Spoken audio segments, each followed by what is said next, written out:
Ingin belajar bersama Buya Yahya kapanpun dan dimanapun? Dapatkan segera flashdisk MP3 Buya Yahya. Berisikan berbagai materi kajian lengkap bersama Buya Yahya.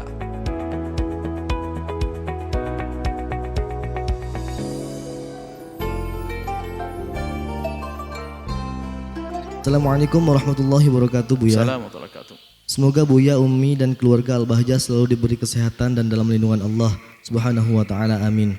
Maaf Buya, saya hamba Allah dari Jakarta ingin bertanya. Saya punya beberapa tetangga di lingkungan rumah. Tetangga saya ini kadang suka meminta bantuan ke rumah saya, dan saya pasti membantunya. Namun, sifat tetangga saya ini ternyata cuek dan egois. Karena etika bertemu di jalan, dia tidak mau bertegur sapa dengan saya. Saya berusaha senyum dan menyapa, tapi tetangga saya ini sengaja buang muka dan terkesan cuek. Seakan tidak kenal saya lagi dan hanya datang jika ada perlunya saja. Pelakuan tetangga saya ini bukan hanya ke saya saja, Buya. Ke orang lain pun juga begitu. Dan orang lain pun juga tahu sifat tetangga saya ini. Lalu, bagaimana saya harus bersikap jika tetangga saya ini suatu saat meminta bantuan lagi? Karena jujur, saya merasa kesal dan kecewa. Apakah saya tidak membuka pintu rumah atau tetap berusaha ikhlas membantunya? Karena di satu sisi saya takut kalau saya balas dengan cuek, takut saya selalu telah bersikap su'ul adab terhadap Allah. Mohon bimbingannya, Buya. Terima kasih. Anda sudah dengan petunjuk dari Allah, yaitu ingin membantu saudara. Tapi lagi-lagi kita selalu ingatkan, tapi setan nggak senang kalau Anda membantu orang. Lalu setan ingin memutus. Setan tuh nyuruh Anda untuk mutus, jangan dibantu. Anda tetap karena Anda orang baik. Cuman di saat setan ingin membisiki Anda agar tidak membantu, nggak bisa. Setan ngajak orang yang dibantu agar kurang ajar. Makanya dia jadi orang cuek. Nah, dari sini setan masuk ke hati Anda. Anda membantu dia, setelah itu melihat dia cuek. Kata setan, ente membantu lagi dia, cuek kayak begini. Berarti sebenarnya Anda selama ini diskusi dengan setan. Jangan didengar, cuek. Orang semuanya tahu, cuek. Kecewa kalau bantu dia. Jadi itu adalah setan yang ngajak diskusi dengan Anda, maka jangan dengar. Jawabannya adalah Anda tetap berbuat baik kepadanya. Anda berbuat baik karena Allah. Bahkan kalau Anda berbuat baik kepada orang, lalu dia mengucapkan terima kasih kepada Anda, ternyata yang Anda cari adalah kalimat terima kasih, Anda tidak tulus kok. Berarti Anda hanya ingin sanjungan terima kasih, makasih, itu saja, Anda rugi. Maka justru orang-orang seperti itu ternyata ingin mengangkat derajat Anda. Anda bisa memberi orang yang enggak terima kasih. Kalau kita memberi, misalnya ada orang mengetuk rumah kita, tok, Pak, minta duit, saya kelaparan nih. Wah, Anda lagi ngantuk. No. Anda apa yang Anda lakukan? Mesti marah, kurang ajar, kamu mengetuk enggak benar, minta duit lagi. Enggak. Padahal dia lapar betul, saking laparnya ngetuknya kekerasan. Setelah itu, Assalamualaikum, punten, mohon maaf, nyuwun sewu, atau apa lagi bahasanya? Afwan. Masya Allah, mohon maaf Pak Haji, Masya Allah, mohon maaf, ganggu, kenapa enggak? Anak saya lapar dan saya belum makan. Lalu Anda kasih. Yang tadi juga butuh, sekarang sama-sama butuh. Kenapa yang pertama tidak Anda kasih dan yang kedua Anda kasih? Karena yang pertama tidak sopan santun dengan Anda. Yang kedua sopan santun dengan Anda. Berarti Anda memberi hanya karena ingin dibalas sopan santun. Anda tidak tulus. Justru godaan hebat itu kalau kita memberi kepada orang yang nggak baik sama kita. Ini tantangan hebat. Lakukanlah. Anda sudah diuji, tinggal suksesnya saja. Berarti Anda tetap berbuat baik kepadanya. Satu. Yang kedua adalah Anda itu jangan memperlakukan orang itu harus menjadi orang yang seperti yang Anda inginkan. Ya itu nggak benar Anda capek. Saya menginginkan orang harus seperti saya inginkan. Ya nggak bisa dong.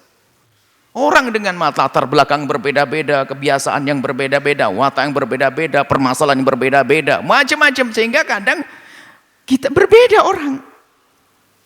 Maka orang kebal itu yang bisa menyusukan. Orang kebal nggak pernah. Jadi kalau ketemu orang cuek begitu ya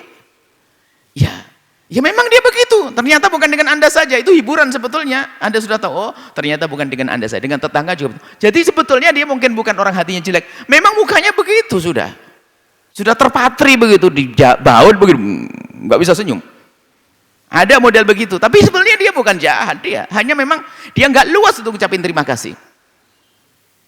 Dia mau nyapa itu mungkin dia terlalu minder saking tawaduknya berlebihan sampai mau nyapa orang nggak berani karena saya nggak akhirnya nggak nyapa. Anda prasangka buruk, rugi dong Anda.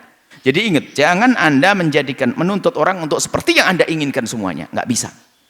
Tapi lapangkan hatimu untuk mereka semua yang bermacam-macam keadaan. Itu baru hebat Anda. Lalu orang cerdas kan begitu. Kalau memang itu ya yang bikin sakit, ya menghindari. Tapi tetap saja saya pakai kebaikan. Ya sudah, kalau ya saya memahami, saya maklumi begitu.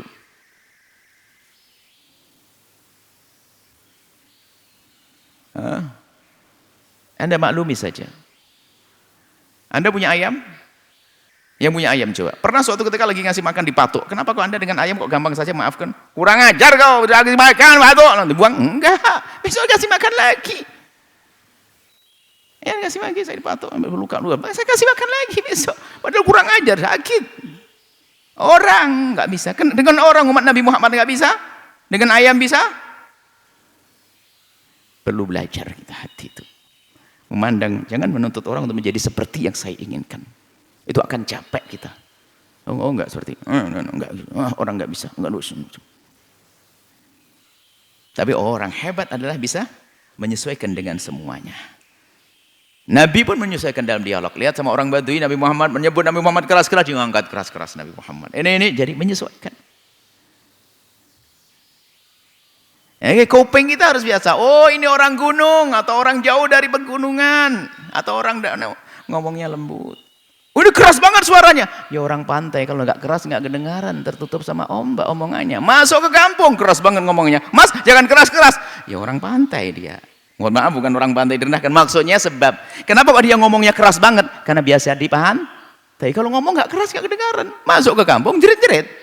Tapi hatinya baik ahli surga dia. Karena sama lingkungan.